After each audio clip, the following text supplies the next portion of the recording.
Hello friends, welcome back to another video.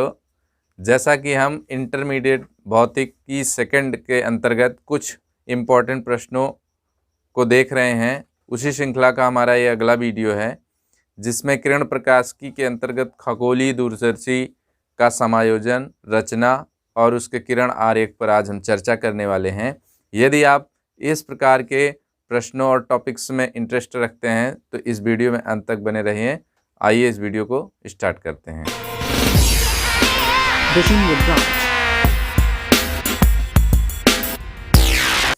जैसा कि हम बोर्ड पे लिख रखे हैं, खगोलीय दूरदर्शी का किरण आरेख। किरण आरेख जानने से पहले हम थोड़ी सी चर्चा करेंगे खगोलीय दूरदर्शी होता क्या चीज़ है। खगोल विज्ञान के अंतर्गत दूर ग्रह, तारों और उल्कापिंडों को देखने के लिए जो यंत्र का प्रयोग किया जाता है उसे ही हम खगोलीय दूरदर्शी कहते हैं। इसकी रचना के अंतर्गत अगर हम जाएं तो इसमें एक बेलनाकार नली होती है यूँ, और बेलनाकार नली के एक सिरे पर बड़े द्वारक का उभयोत्तल लेंस लगा होता है। बड़े द्वारक का उभयोत्तल लेंस लगा होता है और इसी नली में एक इससे थोड़ी सी पतली बेलनाकार नली फिट होती है दंतुर दंड चक्र व्यवस्था के साथ, जिससे हम उसको आगे पीछे खिसका सकें।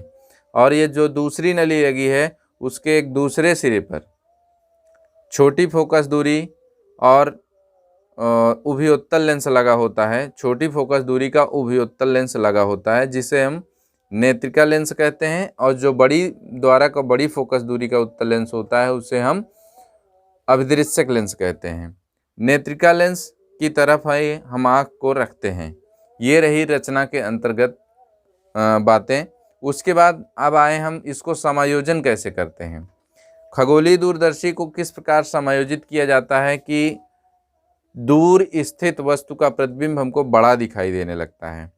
उसमें सर्वप्रथम क्रॉस तार, जो नेत्रिका लेंस होता है, नेत्रिका लेंस वाली बेलनाकार नली होती है, उसमें एक क्रॉस तार लगा होता है, ऐसे क्रॉस करके। आप फिल्मों में देखे होंगे जब गनर जो है शूटर जब वो निशाना लेता है तो क्रॉस तार का एक चिन्ह आपको इस प्रकार दिखाई देता है, प्लस या गुणा करके दिखाई देता है।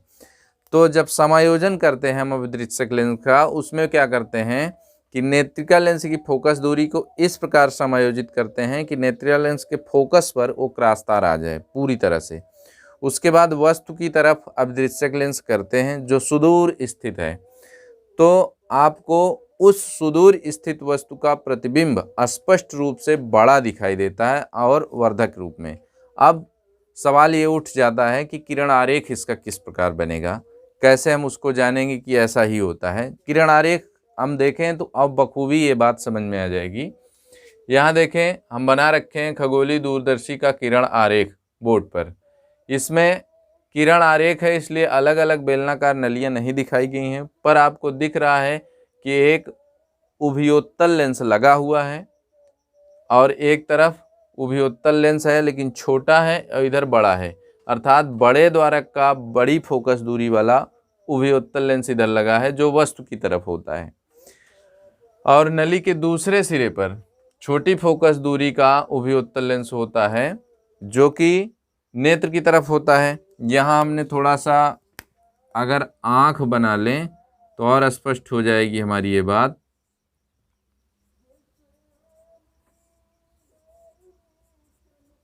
इधरी से हम अपनी आँख लगा के देखते हैं नेत्रिका लेंस की तरफ से, और नेत्रिका लेंस के करीब, एकदम करीब हमारी आँख होती है, एकदम पास में होती है, तो यहाँ क्रॉस तार होता है। अब देखिए इसका जब समायोजन पे आएंगे तब पूरी बात समझ में आएगी। ये तो रचना की हो गई। एक किरण वस्तु से चलती हुई दिखाई गई है जो कि इसके फोकस से होकर गुजर रही है, किसके, अभिदृश्यक लेंस के फोकस से होकर गुजर रही है और जाके दूसरे नेत्रिका लेंस के सिरे से टकराती है। फिर एक किरण जो है इसके ध्रुव से होकर गुजर रही है जो कि यहाँ से आके टकराती है, और देखें तो इनका आभासी रूप से अगर पीछे बैक कर लिया जाए इन्हीं किरणों को, तो आके जहाँ पर सारी किरणें काटती हैं वहीं पर इसका प्रतिबिंब बनता है उस वस्तु का। देखें वस्तु की अपेक्षा प्रतिबिंब काफ़ी बड़ा दिखाई दिया है, दूर का है फिर भी आपको बड़ा दिखाई दिया है। तो ये प्रक्रिया हो गई अदृश्यक लेंस द्वारा। वो अंतिम प्रतिबिंब यहाँ बनता है जो फाइनल, देखो फाइनल प्रतिबिंब अदृश्यक लेंस द्वारा वस्तु जो देखें उसका यहाँ बना है, लेकिन ठीक ठीक इसका प्रतिबिंब यहाँ बना है, नेत्रिका के फोकस पर बनता है, नेत्रिका के फोकस पर। जैसा कि अभी समायोजन में हमने बताया कि जब आप नेत्रिका लेंस को समायोजित कर रहे हों तो नेत्रिका लेंस की फोकस दूरी को क्रॉस तार पे केंद्रित करिए, अर्थात नेत्रिका लेंस द्वारा आप उसको दंड चक्र व्यवस्था होती है, उसको नली को आगे पीछे खिसका सकते हैं, और उसमें एक जैसे घुमाने वाला होता है नहीं रेगुलेटर पंखे का, उसी प्रकार होता है, उसको लेंस को भी आप आगे पीछे कर सकते हो, नली को भी लेंस को भी।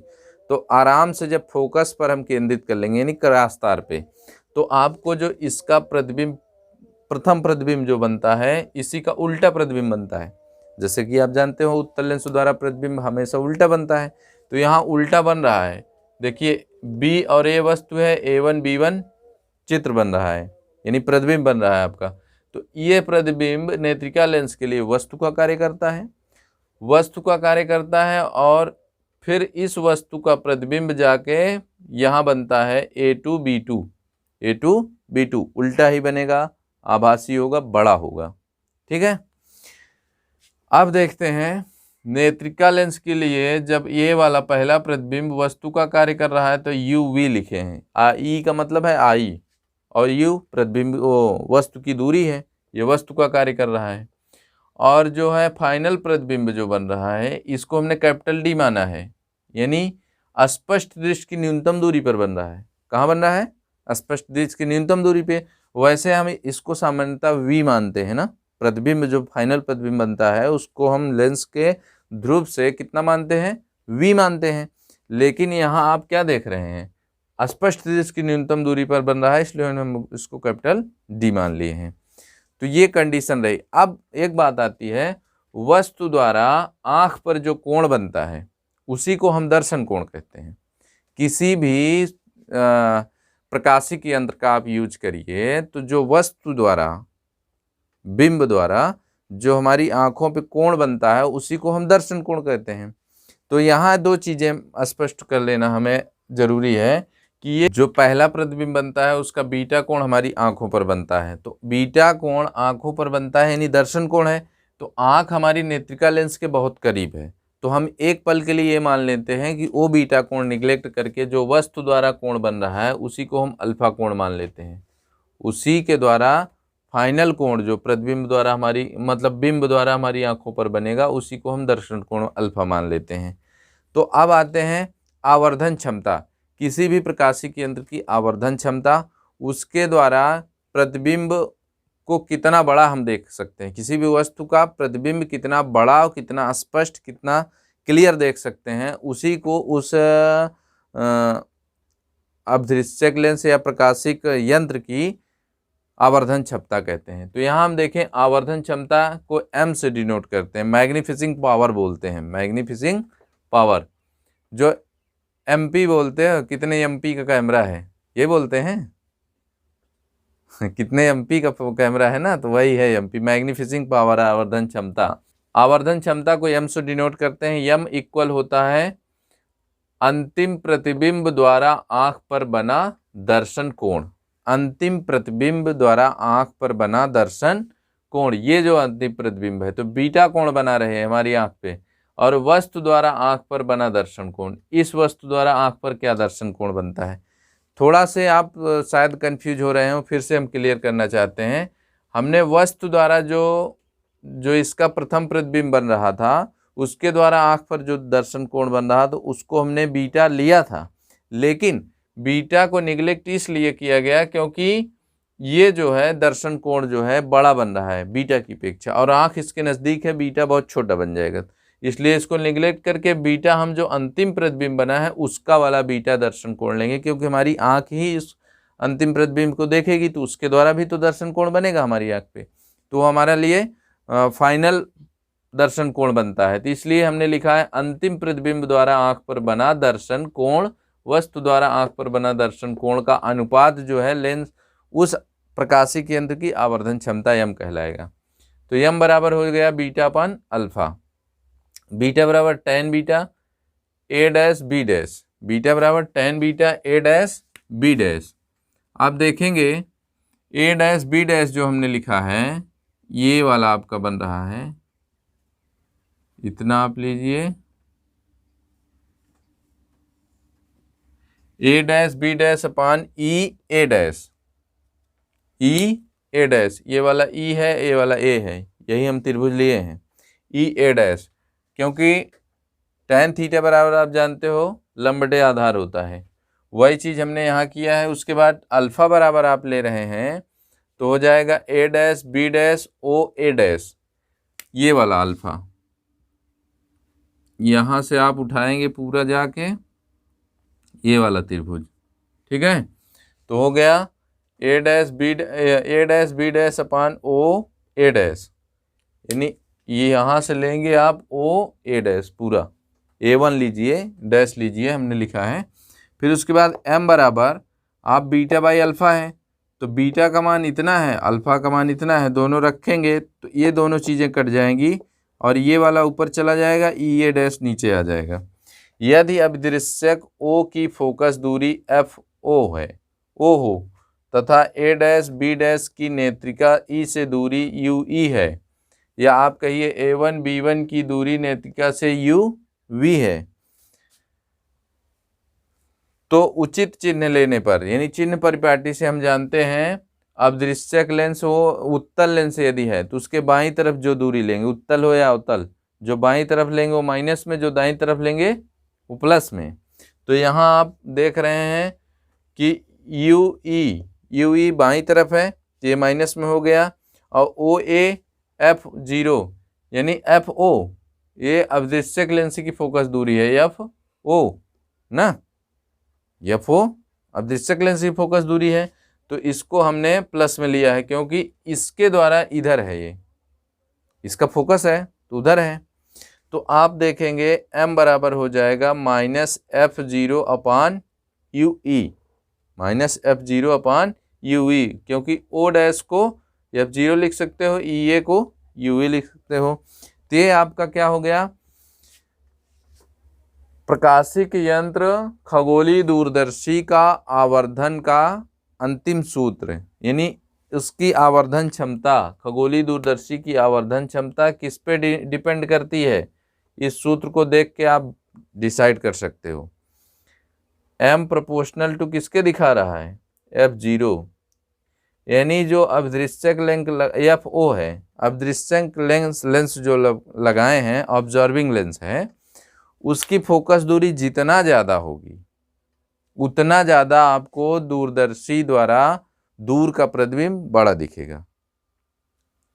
समझ रहे हैं ना, द्वारक जितना बड़ा होगा, क्योंकि द्वारक बड़ा होने से ज़्यादा उसका प्रकाश लेंस के अंदर आ पाएगा, और फोकस दूरी ज़्यादा है तो इसलिए उसकी आवर्धन क्षमता ज़्यादा होगी। आवर्धन क्षमता मतलब चाहे जितनी दूर की वस्तु आप देखेंगे वो आपको स्पष्ट रूप से बड़ी अच्छी दिखाई देगी। तो एक कंडीशन बनती है आवर्धन क्षमता के लिए। अब इसमें दो स्थितियां स्पष्ट रूप से हैं जिन पर हम आगे चर्चा कर रहे हैं। यदि आपको हमारा वीडियो इस श्रृंखला के अंतर्गत अच्छे से समझना है तो आप चैनल को सब्सक्राइब कर लीजिए और इस वीडियो को अंत तक देखिए। इस पर आधारित जो भी प्रश्न कंपटीशन एग्जाम या आपके बोर्ड्स एग्जाम में पूछे जाएंगे आप पूरी तरह से हल करके आएंगे। किरण आरेख पर आधारित 4 या 5 नंबर के सवाल उठाए जाते हैं। तो आइए दो कंडीशन देखते हैं आगे क्या बनती है।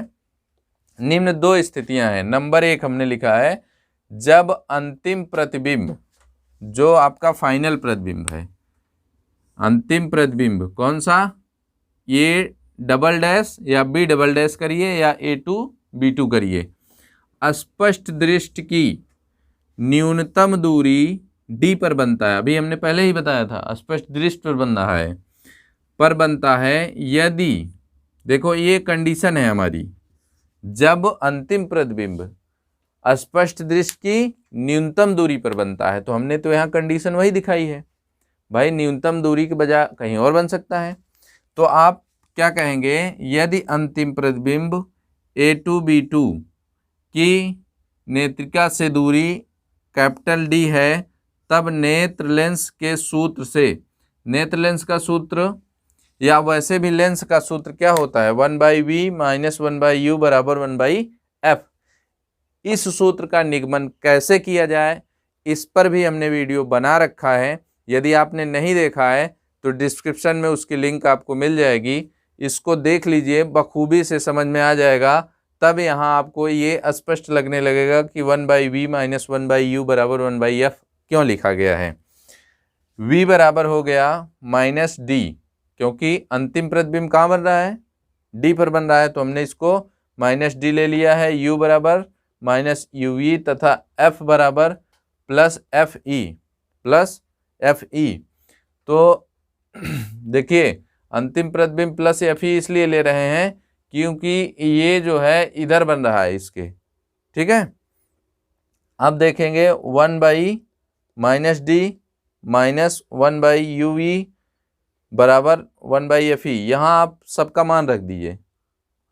जब मान रख दिए तो आपको क्या मिल गया, माइनस माइनस प्लस हो गया, 1 इतना हो गया। और ये 1 माइनस डी उधर चला गया तो पहले से fe था, उधर गया तो ये भी प्लस में लग गया, तो इतना हो गया। अब इसको हल करेंगे अगर, तो आप 1/f कॉमन लेंगे तो इतना बन जाएगा।